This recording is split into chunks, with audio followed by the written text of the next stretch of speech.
Hello friends, स्वागत है आप सभी का आपका अपना यूट्यूब चैनल जीटीएम स्टडी में। दोस्तों, आज की इस वीडियो में 12th क्लास केमिस्ट्री का काफ़ी महत्वपूर्ण प्रश्न लेकर आए हैं जो कि आपके बोर्ड परीक्षा के लिए काफ़ी ही महत्वपूर्ण है।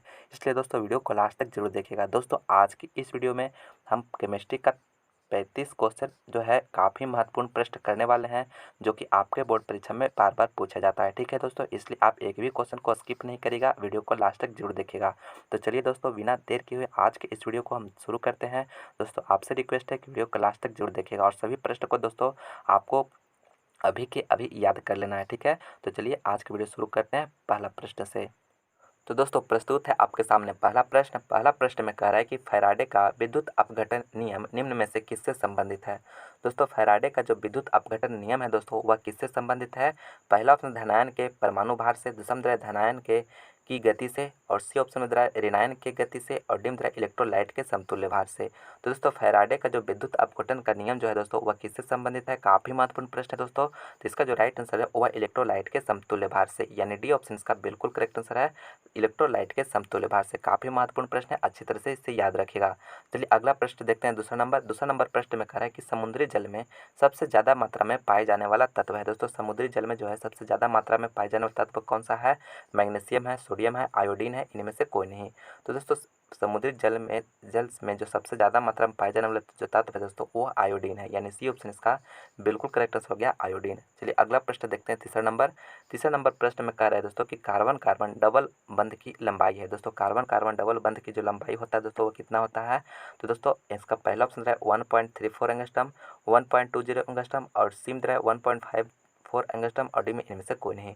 तो देखिए, डबल बॉन्ड का पूछा जा रहा है तो दोस्तों डबल बॉन्ड का जो होता है 1.34 एंगस्ट्रम होता है, यानी ये ऑप्शन इसका बिल्कुल करेक्ट आंसर हो गया। ठीक है दोस्तों, यहाँ पे कार्बन कार्बन अगर सिंगल बॉन्ड पूछेगा तो यहाँ पे ऑप्शन नंबर सी हो जाएगा। ठीक है, आपको याद रखना है। और अगर कार्बन कार्बन ट्रिपल बॉन्ड में पूछेगा दोस्तों तो इसका ऑप्शन नंबर बी हो जाएगा। ठीक है, आप इसे याद रखिएगा। और डबल बॉन्ड को अभी जस्ट बताएं, ए ऑप्शन। ठीक है, यानी डबल बॉन्ड में 1.34 एंगस्ट्रम होता है, सिंगल बॉन्ड में 1.54 एंगस्ट्रम होता है, और ट्रिपल बॉन्ड 1.20 एंगस्ट्रम होता है। ठीक है, आप इसे याद रखिएगा बॉन्ड लेंथ का। यहाँ से काफ़ी महत्वपूर्ण आपके प्रश्न पूछा जाता है। ठीक है, आपके परीक्षा में काफ़ी महत्वपूर्ण प्रश्न पूछा जाता है, एक तो जरूर से जरूर पूछा जाएगा। ठीक है, तो आप इसे जरूर से जरूर याद रखिएगा। चलिए अगला प्रश्न देखते हैं। चौथा नंबर प्रश्न में कह रहा है कि आधुनिक आवर्त सारणी में आवर्त की संख्या है। दोस्तों, आधुनिक आवर्त सारणी में जो है आवर्त की संख्या कितना है। 1 है, 5 है, 6 है, या 7 है। तो दोस्तों, काफ़ी इजी प्रश्न है। तो इसका जो राइट आंसर है वो ऑप्शन नंबर डी ऑप्शन इसका बिल्कुल करेक्ट आंसर है, यानी 7 होता है। यानी पीरियड का जो संख्या होता है दोस्तों, वो कितना होता है, 7 होता है। ठीक है, आप इसे याद रखिएगा। चलिए अगला प्रश्न देखते हैं। पाँचवा नंबर प्रश्न में कह रहा है कि XeF4 का आकार होता है। दोस्तों, XeF4 का जो आकार होता है वो कैसा होता है। तो पहला ऑप्शन है चतुष्फलकीय, बी स्क्वायर प्लेनर, और सी पिरामिडल, और डी लीनियर। तो दोस्तों, जो 4 का जो आकार होता है दोस्तों, वो कैसा होता है। तो यह स्क्वायर प्लेनर होता है। ठीक है, स्क्वायर प्लेनर। ठीक है, आपको याद रखना है। यानी कौन सा ऑप्शन में, बी ऑप्शन में दे रहा था, बी ऑप्शन इसका बिल्कुल करेक्ट आंसर हो जाएगा। इस तरह से यहाँ पे लोन पेयर रहता है। ठीक है, तो यहाँ इसका जो आकार हो जाता है दोस्तों, वह स्क्वायर प्लेनर होता है। ठीक है, आपको याद रखना है। ठीक है, तो यहाँ पे बी ऑप्शन इसका बिल्कुल करेक्ट आंसर हो गया। चलिए अगला प्रश्न देखते हैं। छठा में कह रहा है कि निम्न में से कौन सा यौगिक प्रकृति में प्रचुरता से पाया जाता है। दोस्तों, प्रकृतिक में प्रचुरता से पाया जाने वाला यौगिक कौन है। फ्रक्टोज है, स्टार्च है, ग्लूकोज है, सेल्यूलोज है। तो सेल्यूलोज जो है दोस्तों, प्रकृति में प्रचुरता से पाया जाता है, यानी डी ऑप्शन इसका बिल्कुल करेक्ट आंसर हो गया। ठीक है, सेल्यूलोज। तो डी ऑप्शन इसका करेक्ट है। अगला प्रश्न सातवां नंबर प्रश्न में कह रहा है कि निम्न में से कौन सा मैग्नीशियम का अयस्क नहीं है। दोस्तों, कौन सा जो है मैग्नीशियम का अयस्क नहीं है। कार्नेलाइट, मैग्नेसाइट, डोलोमाइट, या बॉक्साइट। तो दोस्तों, मैग्नीशियम का अयस्क नहीं है पूछा जा रहा है ना, तो नहीं है जो होगा वह बॉक्साइड होगा। बॉक्साइड जो है अल्युमिनियम का अयस्क है। ठीक है, अल्युमिनियम का आपको याद रखना है। तो इसका डी ऑप्शन इसका बिल्कुल करेक्ट हो जाएगा, बॉक्साइड। बाकी जो 3 ऑप्शन है दिया हुआ है दोस्तों, वह मैग्नीशियम का अयस्क है। ठीक है, आपको याद रखना है कि मैग्नीशियम का अयस्क जो होता है कौन कौन होता है। तो कार्नेलाइट, मैग्नेसाइट, और डोलोमाइट, ये सभी जो है मैग्नीशियम का अयस्क है। लेकिन बॉक्साइड जो है अल्युमिनियम का अयस्क है। ठीक है, इसलिए डी ऑप्शन यहाँ पे बिल्कुल करेक्ट है, क्योंकि नहीं पूछा जा रहा था। दोस्तों, अगर अभी तक इस वीडियो को लाइक नहीं किया दोस्तों तो लाइक जरूर करिएगा, अपने दोस्तों में से ज़्यादा से ज़्यादा शेयर करिएगा दोस्तों। और आप हमारे चैनल पर नए हैं तो प्लीज़ चैनल को सब्सक्राइब करके बेल आइकन भी प्रेस कर लीजिएगा ताकि आने वाले वीडियो का नोटिफिकेशन सबसे पहले मिले आपको, ठीक है। और दोस्तों अगर मेरा और भी दूसरे सब्जेक्ट का वीडियो देखना चाहते हैं तो लिंक डिस्क्रिप्शन में दिया हुआ है, यानी तो आप हमारे प्लेलिस्ट में जाकर जिस भी सब्जेक्ट की तैयारी करना चाहते हैं दोस्तों वीडियो देख सकते हैं, जिसमें काफ़ी महत्वपूर्ण प्रश्न आपको करवाया गया है जो कि आपके बोर्ड परीक्षा के लिए काफ़ी महत्वपूर्ण प्रश्न है, ठीक है। चलिए अब देखते हैं 8वां नंबर प्रश्न। 8वां नंबर प्रश्न में कह रहा है कि निम्नलिखित में कौन सी गैस एकल परमाणविक है। दोस्तों आपसे पूछा जा रहा है कि एकल परमाणविक गैस जो होगा कौन होगा। ए ऑप्शन में दे रहा है क्लोरीन, बी में दे रहा है हीलियम, सी में दे रहा है नाइट्रोजन और डी में दे रहा है ऑक्सीजन। तो दोस्तों एकल परमाणविक गैस जो है कौन होगा, तो दोस्तों इसका जो राइट आंसर हो जाएगा option number B helium. Helium जो है दोस्तों एकल परमाणविक गैस है। बाकी जो हो गया क्लोरीन, नाइट्रोजन, ऑक्सीजन, ये सभी जो है दोस्तों वह एकल परमाणविक गैस नहीं है, ठीक है। आपको याद रखना है दोस्तों हीलियम जो होता है एकल परमाणविक गैस है।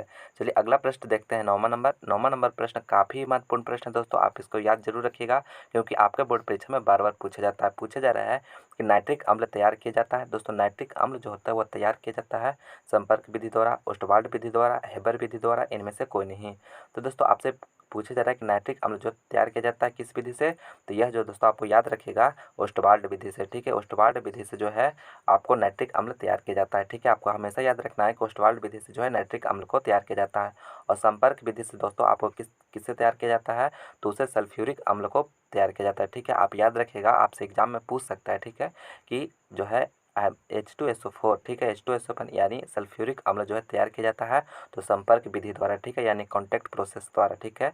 आप इसे भी याद रखिए। और हेबर विधि द्वारा जो होता है दोस्तों अमोनिया को तैयार किया जाता है, आप इसे भी याद रखिएगा, ठीक है। क्या क्या बताएं, संपर्क विधि जो हो गया सल्फ्यूरिक अम्ल, ओस्टवाल्ड विधि से नाइट्रिक अम्ल हो गया जो कि क्वेश्चन में पूछा जा रहा था, और हेबर विधि से दोस्तों अमोनिया को तैयार किया जाता है, ठीक है। आप इसे याद रखिएगा। तो बी ऑप्शन यहाँ पे बिल्कुल करेक्ट आंसर हो गया। चलिए अगला प्रश्न देखते हैं 10वां नंबर प्रश्न में कह रहा है कि कार्बन की संयोजकता है। दोस्तों आपको बताना है कि कार्बन की जो संयोजकता होती है वो क्या होता है, यानी वैलेंसी पूछा जा रहा है। एक होता है, बी ऑप्शन में 2 और सी ऑप्शन में दे रहा है 3 और डी में दे रहा है 4। तो दोस्तों कार्बन की जो संयोजकता होता है वो 4 होता है, ठीक है, यानी डी ऑप्शन यहाँ पे बिल्कुल करेक्ट आंसर है 4। चलिए अगला प्रश्न देखते हैं 11 नंबर प्रश्न में कह रहा है कि डी ऑर्बिटल का आकार होता है। दोस्तों डी ऑर्बिटल का जो आकार होता है दोस्तों वो कैसा होता है, गोलीय होता है, डंबल होता है, डबल डंबल होता है, या इनमें से कोई नहीं। काफ़ी महत्वपूर्ण प्रश्न है दोस्तों आपके बोर्ड परीक्षा के लिए। तो पूछे जा रहे हैं ना कि डी ऑर्बिटल का जो आकार होता है यानी शेप जो होता है वो कैसा होगा, तो दोस्तों आपको याद रखना है, देखिए एस, पी और डी, ठीक है। तो एस का जो होता है दोस्तों वह आप याद रखिएगा गोलीय होता है, ठीक है। और पी का जो होता है वह डंबल होता है, ठीक है। और डी का जो होता है डबल डंबल होता है, ठीक है। आपको हम 3 बता रहे हैं, तीनों को आप याद रखिएगा, ठीक है। डी ऑर्बिटल पूछा जाए तो डबल डंबल, यानी सी ऑप्शन इसका बिल्कुल करेक्ट आंसर हो जाएगा, ठीक है। और एस के लिए पूछा जाएगा तो स्फेरिकल, और पी के लिए पूछेगा जाएगा तो डंबल, और डी के लिए पूछा जाएगा तो डबल डंबल, ठीक है। आपको याद रखना है, काफ़ी महत्वपूर्ण प्रश्न है, यहाँ से एक प्रश्न आपको परीक्षा में जरूर से जरूर पूछा जाएगा, ठीक है।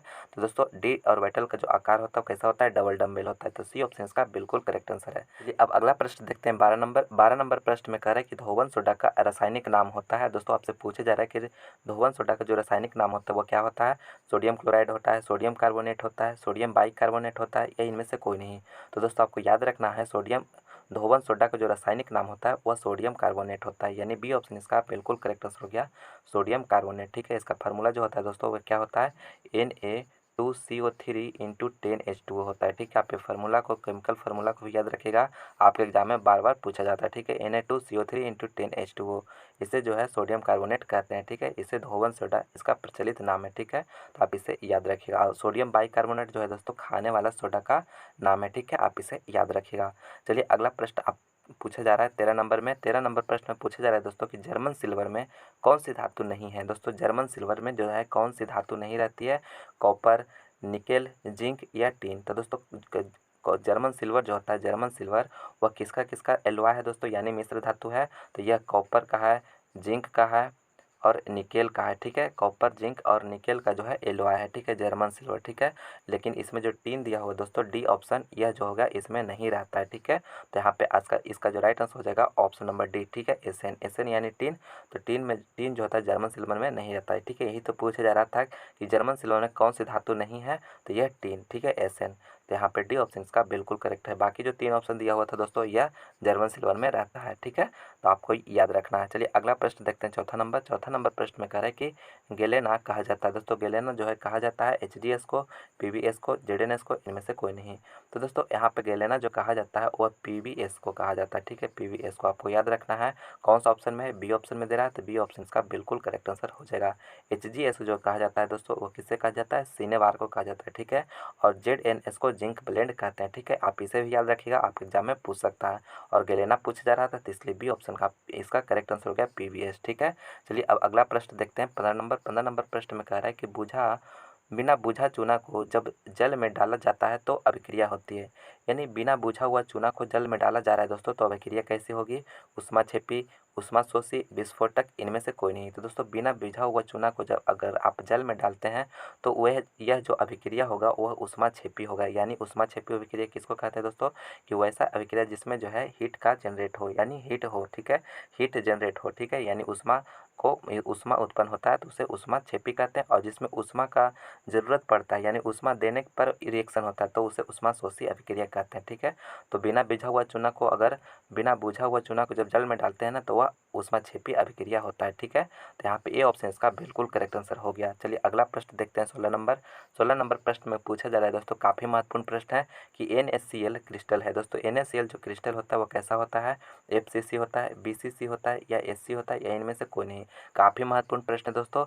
तो NaCl क्रिस्टल जो होता है दोस्तों FCC होता है, ठीक है, आपको याद रखना है, ए ऑप्शन इसका बिल्कुल करेक्ट आंसर है, ठीक है।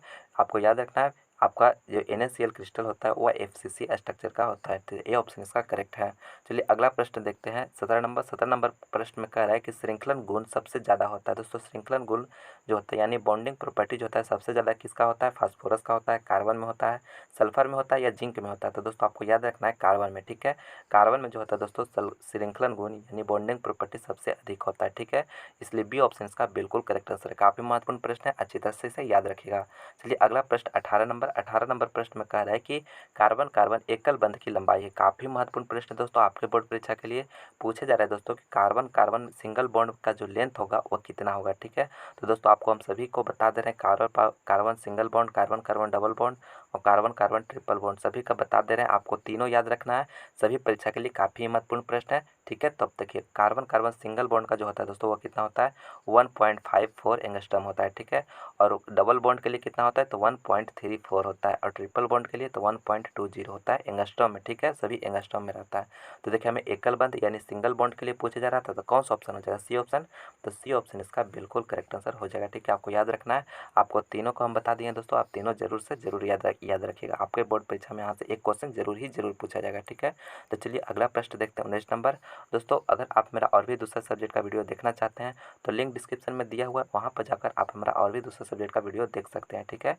तो चलिए अब 19 नंबर प्रश्न में पूछा जा रहा है कि पी ऑर्बिटल का आकार होता है। दोस्तों पी ऑर्बिटल का जो आकार होता है वो कैसा होता है, गोलीय होता है, डंबल होता है, डबल डंबल होता है, इनमें से कोई नहीं। तो दोस्तों पी ऑर्बिटल का जो आकार होता है वह डंबल होता है, ठीक है, तो बी ऑप्शन इसका बिल्कुल करेक्ट आंसर हो गया डंबल। और गोलीय जो होता है दोस्तों यानी स्फेरिकल जो होता है एस ब्लॉक के लिए होता है, एस ऑर्बिटल के लिए होता है, और डबल डंबल जो होता है वह डी ऑर्बिटल के लिए होता है, ठीक है, आप इसे भी याद रखिएगा। चलिए अगला प्रश्न देखते हैं, 20 नंबर प्रश्न में कह रहा है एक फैराडे विद्युत का मान है। दोस्तों एक फैराडे विद्युत का मान जो होता है वह कितना होता है, 9650 कूलम होता है, 965 कूलम होता है, 96,500 कूलम होता है या 500 कूलम होता है। तो दोस्तों एक फैराड बराबर जो होता है, एक फैराड बराबर जो होता है वो कितना होता है, 96,500 कूलम के बराबर होता है, ठीक है, आपको याद रखना है 96,500 कूलम। तो कौन सा ऑप्शन में है, सी ऑप्शन में, तो सी ऑप्शन यहाँ पे बिल्कुल करेक्ट आंसर है। काफ़ी महत्वपूर्ण प्रश्न दोस्तों आपके बोर्ड परीक्षा में बार बार पूछा जाता है, तो आप इसे जरूर से जरूर याद रखिएगा। चलिए अगला प्रश्न देखते हैं, 21 नंबर प्रश्न में कह रहा है कि आदर्श विलयन अनुपालन करता है। दोस्तों आदर्श विलयन जो होता है अनुपालन करता है रॉयल्ट नियम का, बॉयल नियम का, हेनरी नियम का, इनमें से कोई नहीं। तो दोस्तों आदर्श विलयन जो पालन करता है वह रॉयल्ट नियम का पालन करता है, यानी ये ऑप्शन यहाँ पे बिल्कुल करेक्ट आंसर हो गया। मेरा अगला प्रश्न है 22वां नंबर प्रश्न में कह रहा है कि निम्नलिखित में से किस से विद्युत धारा का प्रवाह नहीं होगा। दोस्तों आपसे पूछा जा रहा है कि किससे जो है विद्युत धारा का प्रवाह नहीं होगा। ए ऑप्शन है सोडियम क्लोराइड घोल, बी ऑप्शन दे रहा है कॉपर सल्फेट घोल, सी ऑप्शन दे रहा है सल्फ्यूरिक अम्ल घोल और डी में दे रहा है इथाइल अल्कोहल। तो दोस्तों इथाइल अल्कोहल से जो होगा विद्युत धारा का प्रवाह नहीं होगा, ठीक है, यानी डी ऑप्शन इसका बिल्कुल करेक्ट आंसर है। यानी दोस्तों इथाइल अल्कोहल विलियन जो होगा यानी उसमें जो होगा घोल होगा उसमें जो है करंट का फॉलो नहीं होगा। बाकी जो 3 ऑप्शन दिया हो दोस्तों इसमें जो है करंट का फॉलो होगा लेकिन इथाइल अल्कोहल में नहीं होगा, इसलिए डी ऑप्शन इसका बिल्कुल करेक्ट आंसर हो गया। अगला प्रश्न देखते हैं 23 नंबर प्रश्न में कह रहा है कि लैंथेनाइट्स को कहा जाता है। दोस्तों लैंथेनाइट्स को कहा जाता है संक्रमण तत्व कहा जाता है, अंतः संक्रमण तत्व कहते हैं, उपधातु कहते हैं, इनमें से कोई नहीं। तो दोस्तों लैंथेनाइट्स को जो कहा जाता है वह अंतः संक्रमण तत्व कहा जाता है, ठीक है, यानी बी ऑप्शन इसका बिल्कुल करेक्ट आंसर है। काफ़ी महत्वपूर्ण प्रश्न है दोस्तों, आप इसे अच्छी तरह से याद रखिएगा। चलिए अगला प्रश्न देखते हैं 24 नंबर प्रश्न में कह रहा है कि निम्नलिखित में से कौन लायोफिलिक कोलाइड है। दोस्तों लायोफिलिक कोलाइड जो है कौन है। पहला ऑप्शन रहा है दूध, दूसरा में रहा है गोंद और तीसरा में रहा है कुहासा और चौथा में रहा है रक्त। तो दोस्तों यहाँ पे लायोफिलिक कोलाइड जो है कौन होगा। तो दोस्तों गोंद जो होगा यानी बी ऑप्शन जो दे रहा है गोंद इसका जो है राइट आंसर है, ठीक है।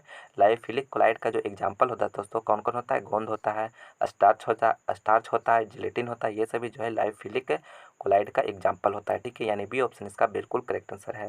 चलिए अगला प्रश्न, ये भी काफ़ी महत्वपूर्ण प्रश्न है दोस्तों, आप इसे अच्छी तरह से याद रखिएगा। चलिए अगला प्रश्न देखते हैं 25 में कह रहा है कि निम्नलिखित में से कौन क्षारीय मृदा धातु का उदाहरण है। दोस्तों क्षारीय मृदा धातु का जो उदाहरण है कौन है, यानी अल्कली अर्थ मेटल का एग्जाम्पल जो है वह कौन है, लिथियम है, हीलियम है, कैल्शियम है या Hg यानी पारा है। तो दोस्तों क्षारीय मृदा धातु का जो उदाहरण है वह कैल्शियम होता है, ठीक है, कैल्शियम होता है, यानी सी ऑप्शन यहाँ पे बिल्कुल करेक्ट आंसर हो गया। कौन कौन होता है, तो यहाँ पे दोस्तों बेरिलियम होता है, मैग्नीशियम होता है, कैल्शियम होता है, यह सभी जो होता है दोस्तों यह क्षारीय मृदा धातु का उदाहरण है, ठीक है, आप इसे याद रखिएगा। तो यहाँ पे मेरा कैल्शियम मिला है यानी सी ऑप्शन इसका बिल्कुल करेक्ट आंसर हो गया। चलिए अगला प्रश्न देखते हैं 26 नंबर प्रश्न में कह रहा है कि बोरेक्स का रासायनिक नाम है। दोस्तों बोरेक्स का जो रासायनिक नाम होता है वह क्या होता है, सोडियम टेट्राबोरेट होता है, सोडियम मेटाबोरेट होता है, सोडियम ऑर्थोबोरेट होता है या इनमें से कोई नहीं। काफ़ी महत्वपूर्ण प्रश्न है दोस्तों, कह रहा है कि बोरेक्स का रासायनिक नाम जो होता है वह सोडियम टेट्राबोरेट होता है, यानी ए ऑप्शन इसका बिल्कुल करेक्ट आंसर है सोडियम टेट्राबोरेट। चलिए अगला प्रश्न 27 में कह रहा है कि हीरे में कार्बन की संकरण है। दोस्तों हीरे में जो कार्बन का जो संकरण होता है वो कितना होता है, sp3 होता है, sp होता है, sp2 होता है, dsp2 होता है। तो दोस्तों कार्बन जो में यानी हीरे में जो कार्बन रहता है दोस्तों उसका हाइब्रिडाइजेशन जो होता है वो sp3 होता है। काफ़ी महत्वपूर्ण प्रश्न है दोस्तों, आप इसे याद रखिएगा, यानी ए ऑप्शन इसका बिल्कुल करेक्ट आंसर है। काफ़ी महत्वपूर्ण प्रश्न है, अच्छी तरह से इसे याद रखिएगा, ठीक है दोस्तों। यानी कहने का मतलब हीरे में कार्बन का जो संकरण होता है वह sp3 होता है। और दोस्तों यही जो अगर आपसे पूछे कि ग्रेफाइट में कार्बन का संकरण कितना होता है तो वह sp2 होता है, ठीक है, आप इसे भी याद रखिएगा, ठीक है। तो चलिए अब अगला प्रश्न देखते हैं 28 में कह रहा है कि ग्रेफाइट का संरचना क्या है। दोस्तों ग्रेफाइट का जो संरचना होता है वो क्या होता है, टेट्राहेड्रल होता है, ऑक्टाहेड्रल होता है और हेक्सागोनल होता है या एक क्यूबिक होता है। काफ़ी महत्वपूर्ण प्रश्न दोस्तों। तो देखिए ग्रेफाइट का जो संरचना होता है वह हेक्सागोनल होता है, यानी सी ऑप्शन इसका बिल्कुल करेक्ट आंसर है, ठीक है, हेक्सागोनल होता है। आपको याद रखना है ग्रेफाइट का संरचना कैसा होता है, तो हेक्सागोनल। और दोस्तों डायमंड का जो होता है यानी हीरा का जो होता है वो कैसा होता है, टेट्राहेड्रल होता है, ठीक है, आप इसे याद रखिएगा, आप एग्जाम में पूछ सकता है, ठीक है, कि हीरा का जो संरचना क्या है तो टेट्राहेड्रल होता है, ठीक है, आप इसे जरूर से जरूर याद रखिएगा। और दोस्तों अगर आप मेरा जो VVI ऑब्जेक्टिव क्वेश्चन का वीडियो नहीं देखे हैं तो दोस्तों आप उसे जरूर देखिएगा, जिसमें काफ़ी शानदार प्रश्न आपको करवाया गया उसमें, तो आप उसे जरूर देखिएगा। चैप्टर वाइज का वीडियो भी हमें अपलोड कर रहे हैं दोस्तों, तो आप उसे भी जरूर देखिएगा, जो कि आपके बोर्ड परीक्षा के लिए काफ़ी ही महत्वपूर्ण है। हम वही सब क्वेश्चन आपको प्रोवाइड करा रहे हैं जो आपके बोर्ड परीक्षा के लिए काफ़ी ही महत्वपूर्ण है। मेरा अगला प्रश्न 29 नंबर प्रश्न में पूछा जा रहा है दोस्तों कि निम्नलिखित में हवा में आयतन के अनुसार किस अक्रिय गैस का पर्याप्तता अधिक है। दोस्तों आयतन के अनुसार जो है हवा में कौन सा अक्रिय गैस सबसे ज़्यादा मात्रा में है। ए ऑप्शन दे रहा है हीलियम, बी में दे रहा है आर्गन, सी ऑप्शन दे रहा है नियॉन और डी में दे रहा है क्रिप्टन। तो दोस्तों कौन सा जो गैस है वह हवा में आयतन के अनुसार सबसे अधिक मात्रा में पाया जाता है। तो दोस्तों आर्गन जो होता है वह सबसे अधिक मात्रा में पाया जाता है, तो बी ऑप्शन इसका बिल्कुल करेक्ट आंसर है। काफ़ी महत्वपूर्ण प्रश्न है दोस्तों, अच्छी तरह से इसे याद रखिएगा, आपको एग्जाम में पूछ सकता है, ठीक है। यानी आर्गन गैस जो है दोस्तों हवा में आयतन के अनुसार सबसे अधिक मात्रा में प्राप्त है अक्रिय गैस, ठीक है, तो यानी बी ऑप्शन इसका बिल्कुल करेक्ट आंसर है। चलिए अगला प्रश्न 30वां नंबर प्रश्न में करें कि प्रथम संक्रमण तत्व है। दोस्तों प्रथम संक्रमण तत्व जो है कौन है, क्रोमियम है, है, स्कैडियम है, निकेल है, कॉपर है। तो स्कैडियम है, ठीक है। स्कैडियम जो है दोस्तों यह प्रथम संक्रमण तत्व यानी ट्रांजिशन एलिमेंट है, यानी बी ऑप्शन का बिल्कुल करेक्ट आंसर हो गया। चलिए अगला प्रश्न 31 नंबर में कह रहे कि इनमें से कौन सल्फाइड अयस्क नहीं है। दोस्तों कौन जो है सल्फाइड अयस्क नहीं है, मैग्नेटाइट, आयरन पायराइट, गैलेना या कॉपर गैलेंस। तो दोस्तों यहाँ पे जो सल्फाइड अयस्क नहीं यानी सल्फाइड अयस्क उसको कहेंगे दोस्तों जिसमें जो है सल्फर रहता है, ठीक है। तो दोस्तों मैग्नेटाइट जो है यह सल्फाइड अयस्क नहीं है, इसलिए ए ऑप्शन का बिल्कुल करेक्ट आंसर हो गया, ठीक है। इसका फार्मूला क्या होता है दोस्तों, Fe3O4 होता है, ठीक है, मैग्नेटाइट का, ठीक है। तो आप इसे भी याद रखिएगा, ठीक है। यहाँ पे यानी कि आयरन पायराइट हो गया, गैलेना हो गया, कॉपर गैलेंस हो गया, ये सभी जो है आयरन सल्फाइड अयस्क है, लेकिन मैग्नेटाइट जो है सल्फाइड अयस्क नहीं है, इसलिए ऑप्शन का बिल्कुल करेक्ट आंसर हो गया, ठीक है। ए ऑप्शन का करेक्ट है। चलिए अगला प्रश्न 32 में कह रहा है कि किसके साथ क्लोरीन को गर्म करने पर विरंजन चूर्ण प्राप्त होता है। दोस्तों किसके साथ क्लोरीन को गर्म करेंगे तब विरंजन चूर्ण प्राप्त होगा, ठीक है। तो दोस्तों आपको याद रखना है कि CaOH के होल 2, ठीक है, CaOH के होल 2 के साथ अगर क्लोरीन का रिएक्शन करवाते हैं तो यहाँ पे विरंजक चूर्ण प्राप्त होता है, यानी कौन सा ऑप्शन सही हो जाएगा, डी ऑप्शन। तो डी ऑप्शन इसका बिल्कुल करेक्ट आंसर है। काफ़ी महत्वपूर्ण प्रश्न है, अच्छी तरह से इसे याद रखेगा। दोस्तों यहाँ पे इस वीडियो में जो भी प्रश्न हम सेलेक्ट किए हैं काफ़ी महत्वपूर्ण प्रश्न आपके बोर्ड परीक्षा के लिए, इसलिए आप इसे जरूर याद कर लीजिएगा जल्दी से जल्दी, ठीक है। अगला प्रश्न 33 नंबर में करें कि एल्कीन का सामान्य सूत्र है। दोस्तों एल्कीन का जो सामान्य सूत्र होता है वह क्या होता है। पहला ऑप्शन है CnH2n, बी में दे रहा है CnH2n+2 और सी में दे रहा है CnH2n-2 और डी में दे रहा है इनमें से कोई नहीं। तो दोस्तों देखिए यहाँ पे एल्कीन का पूछा जा रहा है ना, तो एल्कीन का जो होता है वह CnH2n होता है, ठीक है, CnH2n, यानी ए ऑप्शन इसका बिल्कुल करेक्ट आंसर हो जाएगा, ठीक है। और अल्केन का क्या होता है, तो CnH2n+2 होता है, ठीक है। आप यह जो हो गया दोस्तों एल्केन का होगा, और CnH2n-2 जो होता है एल्काइन का होता है, ठीक है। आप इसे भी याद रखिएगा, एल्कीन का ये हो गया, ठीक है। आपको हम तीनों बता रहे हैं, तीनों आपके बोर्ड परीक्षा के लिए काफ़ी महत्वपूर्ण है, इसे आप इसे जरूर से जरूर याद रखिएगा, ठीक है। तो यहाँ पे हो गया एल्कीन का ऑप्शन ए ऑप्शन यहाँ पे बिल्कुल करेक्ट आंसर है। अगला प्रश्न मेरा 34 में कह रहा है कि इथीन में कितना सिग्मा बॉन्ड है। दोस्तों इथीन में जो है कितना सिग्मा बॉन्ड होगा, 2 होगा, 3 होगा, 4 होगा या 5 होगा। तो देखिए सबसे पहले इथीन का जो होता है फार्मूला क्या होता है, केमिकल फार्मूला C2H4 होता है, ठीक है। इसका स्ट्रक्चर जब बनाएगा दोस्तों तो स्ट्रक्चर जो होगा इस तरह से बनेगा, ठीक है, स्ट्रक्चर हो गया इस तरह से बनेगा। तो इसमें पूछा जा रहा है कि इसमें सिग्मा बॉन्ड कितना होगा। तो दोस्तों सिंगल बॉन्ड को है जो है सिग्मा बॉन्ड कहते हैं, तो सिंगल बॉन्ड का एगो है, मेरा 4 गो है, तो यहाँ पे 4 हो गया, ठीक है, 4 बॉन्ड यहाँ पे। और डबल बॉन्ड जब रहेगा दोस्तों तो एक बॉन्ड जो होता है पाई बॉन्ड होता है और एक सिग्मा बॉन्ड होता है, ठीक है। यानी कि सिग्मा बॉन्ड को क्या हो गया, एगो, 2 गो, 3 गो, 4 गो और एक 5 गो, इसलिए डी ऑप्शन इसका बिल्कुल करेक्ट आंसर हो जाएगा, डी ऑप्शन इसका बिल्कुल करेक्ट आंसर हो गया। यानी सिग्मा बॉन्ड की संख्या जो होगा दोस्तों 5 होगा, ठीक है। आपको समझ में आ गया होगा। यहाँ पे इस तरह से स्ट्रक्चर बनाए इसका, इसका जो स्ट्रक्चर हो गया यहाँ पे एच एच एच, यहाँ पे एच, यहाँ पे एक सिग्मा बॉन्ड, 2 सिग्मा बॉन्ड, 3 और यह 4 और यहाँ पे एक 5, एक पाई बॉन्ड हो जाएगा, ठीक है। पाई बॉन्ड की संख्या पूछता तो यहाँ पे 1 होता, लेकिन सिग्मा बॉन्ड का पूछा जाता तो 5 हो जाता है, डी ऑप्शन इसका करेक्ट है।